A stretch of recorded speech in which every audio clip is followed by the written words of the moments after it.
How's it going, guys? It's Poetry Son, and welcome to a brand new series of Crusader Kings 3, where we are going to be playing, well, trying to play for a Zoroastrian Persian Empire. Let's just go ahead and hop right in, and we'll talk a little bit about my sort of goals long term. But yeah, I put up a poll a week or two ago, asking what would be fun to do. Should I maybe play as a obscure religion or culture or something? I wanted to try to have like some sort of a goal in mind for my next campaign here.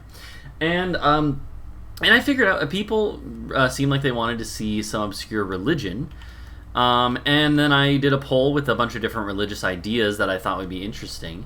And someone suggested that we try to play, or I suggested, and then a lot of people voted, and it seemed like a lot of people wanted to see me try to play as a Zoroastrian ruler. And that's something I've always wanted to do, actually. I never really played as Zoroastrianism, with that in CK2. But here in CK3, I'm looking forward to giving it a try. I think the idea is basically, Zoroastrianism being like an old Persian religion. I think our goals for this campaign long term are going to be to try to create Persia and also be Zoroastrian. Create a Zoroastrian Persian empire, Persian in culture, Zoroastrian in religion, and owning all of or at least most of the Persian Empire region, right? Reforging a Persian Empire kind of revitalizing the ancient Persian traditions and stuff. And I kind of like that idea. I always like that idea of doing kind of stuff that is historically motivated, although obviously in real life Zoroastrianism didn't really have any huge resurgences during this time. I don't believe. Maybe it did.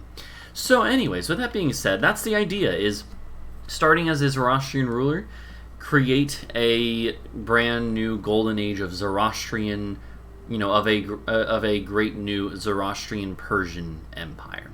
So, how do we do that? Well, there are only two rulers at the start of the game, I believe, that start independent and Zoroastrian. There is this guy here, and I apologize in advance if you are... if you speak like a Persian language like Farsi or something, or if you speak a related language and I butcher all of these names, I apologize. But so here we have Marzuban Wasudan of, I don't know how this is pronounced, Gilan, I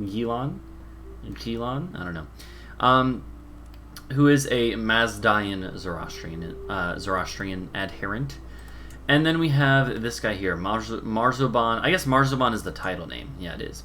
Marzuban Vanda of Gurgaon, of the Karen dynasty, which is pretty great. And he is also Mazdayan. Both of them in culture are Dilamite, which I think it's like Dilam is the area here. So Dilamite, Dilam is the kingdom here as well. So Dilam is a pretty decent kingdom to start size-wise, at least. I don't know. But of course, we are not going to be Persian to start. That's okay. Eventually, we can culture shift to become Persian, and these are related cultures, so it's not really that weird. I think we're going to go with this guy, with Gurgaon, because I don't know, it's obviously a little easier. We're starting with 2 counties instead of 1, but I kind of think we kind of need that to start. We are going to have a rough time here, I believe. I don't know if we're even going to make any progress in the first couple episodes, because I might have to restart a couple times. But we're going to call this the how do you spell that? It's Zoroastrian Persia. Hell yeah. And yeah, we're going to see what we can do here. So... yeah, for this first episode, you can expect a bunch of just kind of sitting around and looking at our situation, trying to figure out how we survive here. Because we are surrounded by, well, on the one hand, we're surrounded by a lot of Tangri people to the north. We are starting and we're also surrounded by a lot of Muslim rulers to the south. The good thing is that Mazdayan religion is spread out fairly well all around here, but it's not... most of it is under the rule of Ashari rulers. The good thing is that Ashari, because it's so big, lots of times suffers at this, like, you know, as you're starting to go here. So, of course, we're starting in the 867 start, because that's the only start that has any Zoroastrian rulers, I believe. And anyways, I think that's kind of nice to start earlier. We're starting in the 867 start, so, you know, everything is pretty early on. With that being said, with everything being so early on, we are pretty much in the Stone Age, not literally, but like we are in the Tribal Age. Of course, I believe that everyone is, yeah. Like no one can be in the early medieval age until 900, so we're not really like super far behind anyone else there. We have Casus Belli, currency, onagers, quilted armor, moats or mots. I don't know actually how to pronounce it. Yeah, I don't know. I kind of feel like we should do ledger first. Oh, apparently I'm. Oh, that makes sense. I was like, what? I'm not the leader? No, that actually makes perfect sense. It's gonna be. Is it this guy?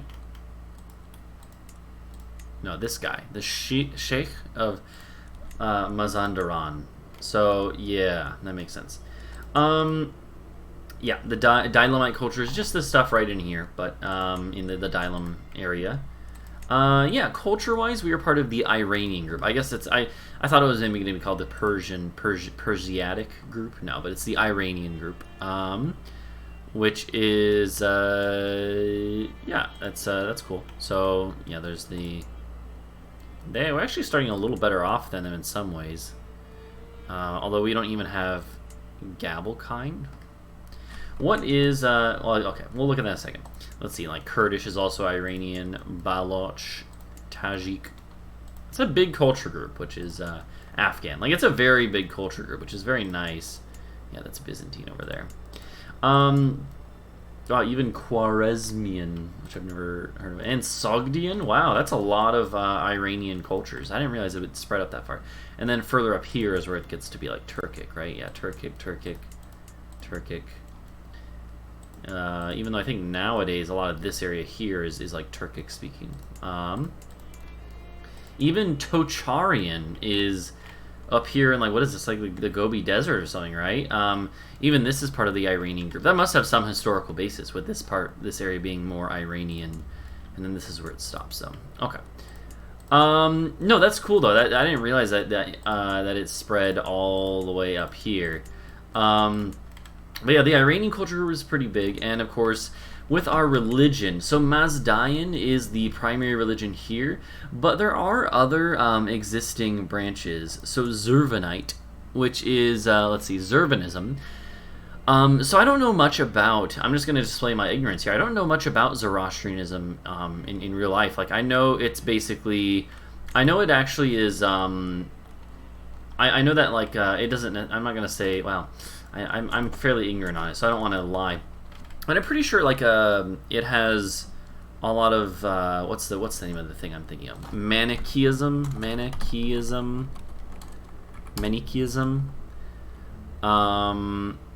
Like, it's similar to Manichaeism, although it's not the same thing. Like, Manichaeism was based or was like kind of inspired by.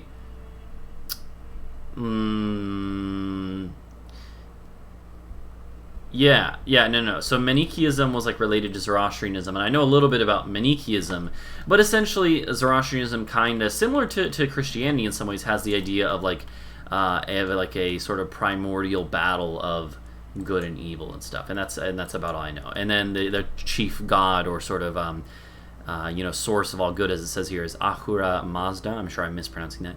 And then there's like the evil version, the evil counterpart, which is Angra Mainyu. I'm sure I'm butchering that. And so Zurvanism is kind of believing that they are, kind of like opposed to each other. And then I think Mazdayasna is I don't think there's much different. Basically, the idea of Zoroastrianism is that it's like a divine battle of good and evil and light and dark, and that good deeds will kind of weigh in favor of the light, right? I think that's the idea. I know that we have access to some interesting stuff. We have sky burials. Our ancestors can be given sky burials, which I know that's a thing that's in real life, right? Is that like that Zoroastrians, some at least, believe that you should be left to be pecked at by birds, which to a lot of other religions would seem like very like disrespectful, but it's kind of cool if you think about it, because it's like giving energy back to the world. And then we have ritual celebrations for being Mazdayazna or Mazdayan. We can hold feasts to earn piety. That's pretty nice.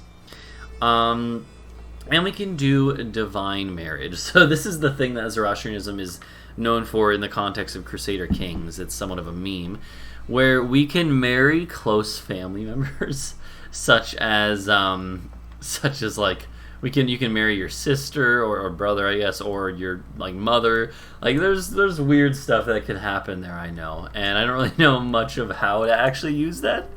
But apparently, let's see, we get like piety for it, and we get an opinion from vassals. I don't know what to think of that really, but you know, because it is not like we have a special exception to incest chances, but yeah. So we're starting here. Let's look at our character here. So we're starting as Marzuban Vanda of Gurgaon, of the House of Karen. We only have one other family member, our half sister. I mean, I'm not gonna say it, but like, she's pretty good with Marshall. I kind of feel like why don't we just do it right away? I mean, why not, right? Let's just do it right away. I don't know, dude. Okay, don't look at me like that. Come on, that's what we got to do with Zoroastrianism. So, what are our early goals? Well, I think our early oh wow, I cannot speak. Our early goals are to, I think, create the kingdom of Dailam. Long term, I want Persia to be my main kingdom. Persia is a big kingdom, by the way. A lot of duchies. I think long term, I want Persia to be my capital. There's a lot of I know there's places here that have like special buildings, right? And there's like religious. Let's see, where the religious holy sites. Yazd here has like a special building, and I'm sure maybe it relates to our religion. And then what was the other holy site here? This one as well. Like there's holy sites that we could then take and then put as part of our put as our capital, maybe. I don't know. I think that might be fun. Yazd here is actually it's desert, but it's drylands. It's actually not bad. It's a pretty big holding.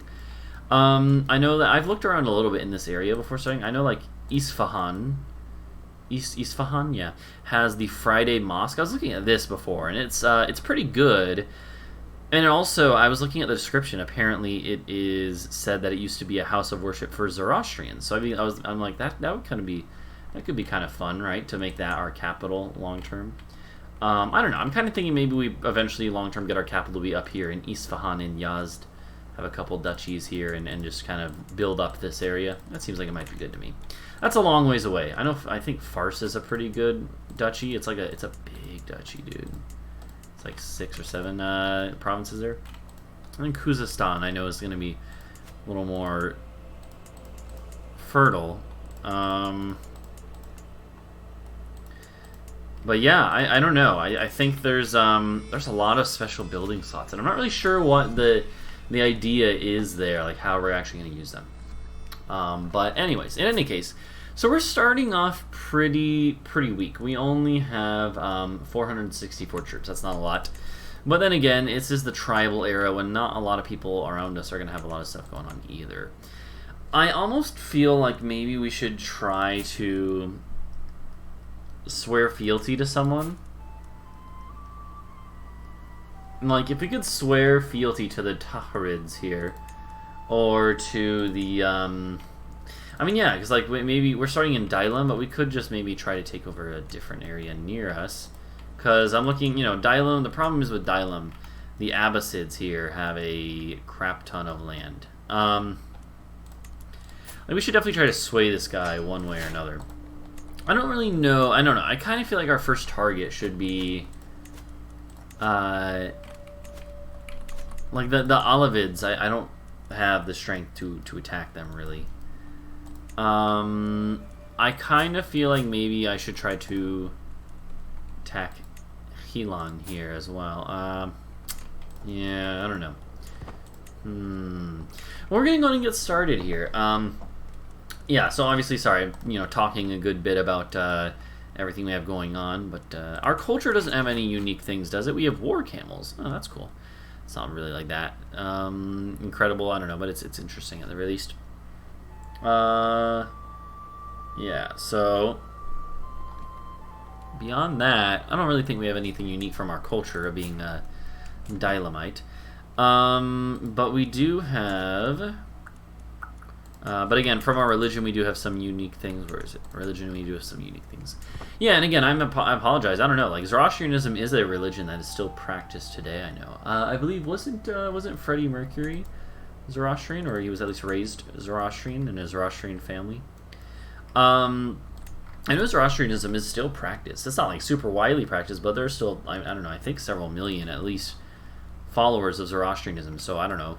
If by chance someone is watching this who actually knows about Zoroastrianism from experience, then I would love to know more in the comments about the religion. Basically, all I know is that it's like similar to that it is similar to some other, religions such as like Christianity or Manichaeism, in that it is basically, all about sort of the battle between light and dark, good and evil, right? If anything, I think what I've heard from different people or, in different history sources and classes is that, early Christianity was influenced a lot by, not necessarily Zoroastrianism itself, but like Zoroastrian-like religions, Persian religions, including Zoroastrianism and other, similar ones, if that makes sense. But that's what I remember hearing that. I don't know, we might actually go fight these guys. I believe that's something I've heard at the very least. That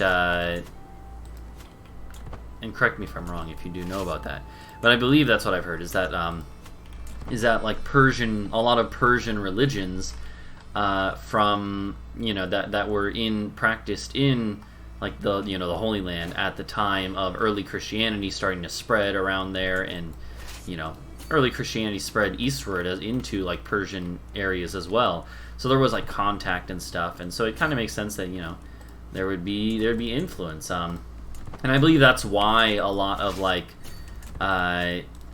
Christianity focuses. I believe at least I've heard, maybe that's less true. Maybe that's just a rumor, but that's what I've heard about why Christianity even today has that focus on good versus evil, light versus dark, is because of the influence of supposedly because of the influence of Persian religions that had that idea. I don't know. I believe that's an actual thing that I hope I'm not just making up or misremembering. Give me a moment here. Let's see. What do we have here? Yeah, I'll do this. Yeah, we did spend it, but you are also being attacked right now. Also, I'm looking at this. The Abbasids are already collapsing. I don't know what's going on there, but that's actually amazing. If that kind of keeps up, that could be really, really good for us. Okay, give me 1 second. I was trying to. Yeah, I know that, like, for instance, I was thinking of. I opened Google to look something up because I was looking at. I was thinking of a different religion. I was thinking of Mithraism, which was one of the other kind of rivals to early Christianity. That I think because of the fact that Mithraism was around, some of that stuff, and that was also Mithraism is also like a Persian religion, right? And I believe a lot of that stuff kind of has stuck around or did stick around at least for a while in early Christianity, because of the fact that it was sort of a rival religion. It got integrated or syncretized. Is that how you would say that? Yeah, I think that's a, and so I think that maybe that's what I was thinking of. But I'm pretty sure that that wasn't the only thing that you know. I'm looking it up right now because I don't want to misinform people. Oh, apparently, yeah. Apparently, the religion was inspired by Mithraism was inspired by Iranian worship of the Zoroastrian divinity Mithra. Yes. Okay, so that's what I was thinking of, and we're gonna. The timer's just gone off. We're gonna play a little longer since I've been rambling and taking up time looking up stuff on Google. Well, no. So apparently it is related to Zoroastrianism. So yeah, it's like Mithraism was a sort of a branch off of, or you know, it was not necessarily a direct version of Zoroastrianism, but it was sort of inspired by Zoroastrianism and then taken into, like, you know, I don't know, Greece and Greek-speaking, the Hellenistic world and whatever, and then kind of seeped its way into Christianity, I think, right? I think that's definitely a theory I've heard, is that early Christianity was very affected by that, and which is why there's this sort of battle between dark and light. Because, I mean, like, yeah, and I don't want to get too, I don't want to offend anyone, but if I remember correctly, it's in a lot of ways it's like early Christianity. I don't believe, like, in Christian doctrine and you know, Hebrew doctrine, like with the Bible and the Old Testament and everything. I don't believe there really is a direct reference to, like, you know, to an equal and opposite force, right? If that makes sense. I believe that is something that came after the fact. The sort of reinterpretation of the snake in the Garden of Eden or whatever as being Satan. I don't think that was an actual thing. That was kind of added after the fact. I don't think that's actually in the Bible anywhere, that was Satan. I think that was kind of from the contact with, you know, Persian religions and the idea that Persian religions had of the kind of opposite but equal forces of good and evil. Yeah, I knew this was coming. I believe that is something similar. So who is this? Mufti Khaitun. It's just a single dude here. Yeah, so we might have a early loss here, but we're gonna see if we can win.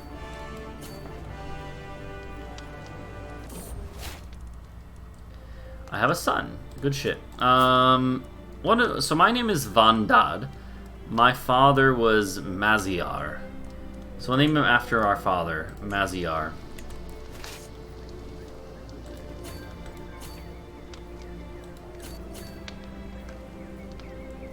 Okay, let's go fight them here, maybe.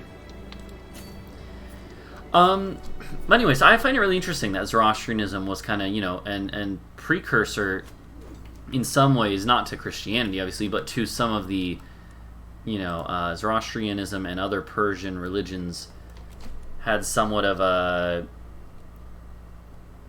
effect on how Christianity has evolved in its doctrine and sort of a common beliefs and stuff. It's kind of weird to think about, right? That a Persian religion from all over here had sort of a kind of, I don't know, subliminal effect on Western society even to this day, and I kind of like that. I mean, I think that's kind of why when at least for me as someone who grew up definitely in a very Western household, I grew up Christian.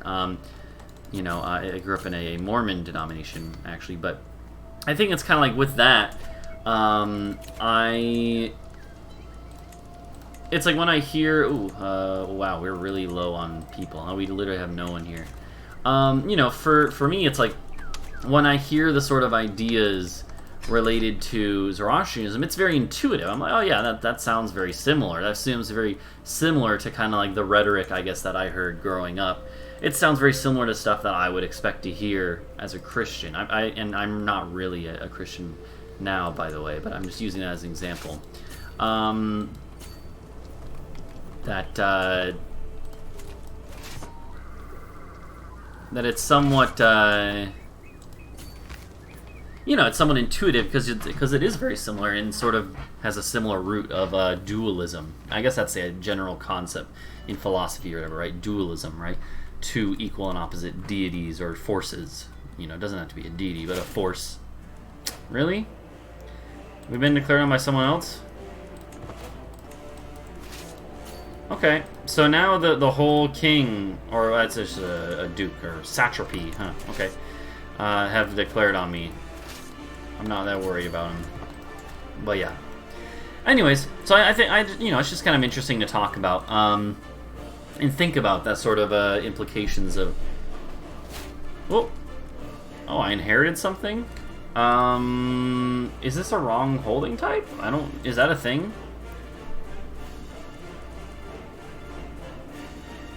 It is a wrong type. I don't really care right now. Okay.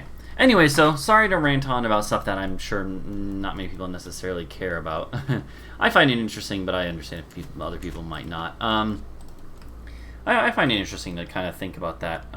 The fact that even though, you know, Zoroastrianism is very different than like what I grew up as a Christian learning. It's fairly similar in some core ways because of historical reasons and stuff. And I don't know. There's other religions that are not related at all that are dualistic as well, right? That's somewhat of it's a general idea in some ways, right? But I kind of think that's kind of cool or neat, interesting at the very least. And I think Zoroastrianism is an interesting religion because of the fact that it's so similar to Christianity in a lot of ways, without any of the same sort of doctrinal aspects. Okay.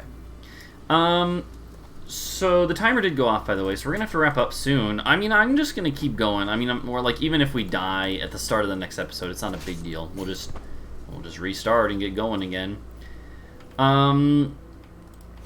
We really need to have a plan, though, because I can't just keep going for forever here. We need some sort of plan long term. Hold on.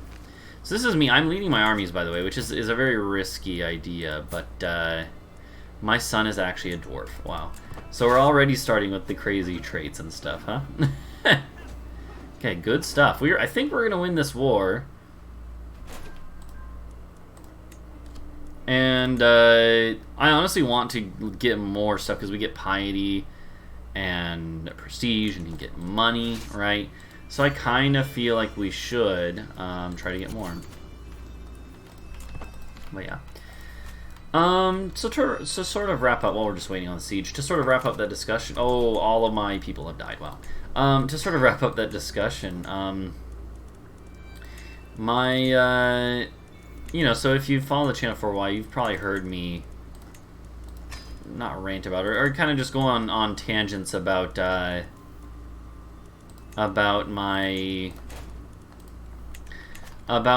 fantasy world and like sort of fantasy writing and world building that I do on the side whenever I have free time, which is not often nowadays. But in my world, I've sort of been working on a religion that's based off of Zoroastrian. Oh gosh, really?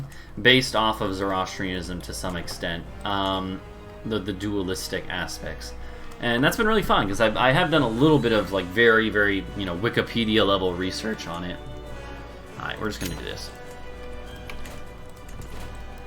But it's really interesting and kind of like trying to think of a way that would represent itself in a fantasy world, where there might be real gods and stuff. Kind of thinking about how to represent a dualistic religion that has like an absolute deity or force of good and evil. It's kind of interesting to think about. I don't know. I've been kind of pondering how would the different beliefs about that represent, which one might actually be right. You know. Anyways, that's a whole different topic. Are you kidding me? Wow, you have 122 troops. What the heck? I don't know what's. I mean, we're just getting declared on non-stop. And these taxes are actually saving me right now, though. Alright, I need to wrap up this episode here, but okay, suffice it to say, this is a hard start. And I'm not sure it's going to get any easier as we go forward, but that's okay. We're just going to hope that we can get something going for us. So, thank you guys for watching. this is the start of a new series. Hopefully you didn't mind me just kind of rambling about religious doctrine and philosophy or whatever. But I really enjoyed it so far. I'm going to go to wrap up here. So thank you guys for watching. Please leave a like and subscribe for more. It's the start of a new series, so the support now means more than normal, and it always means a lot. So thank you in advance for that, and I will see you guys in the next episode. Bye-bye.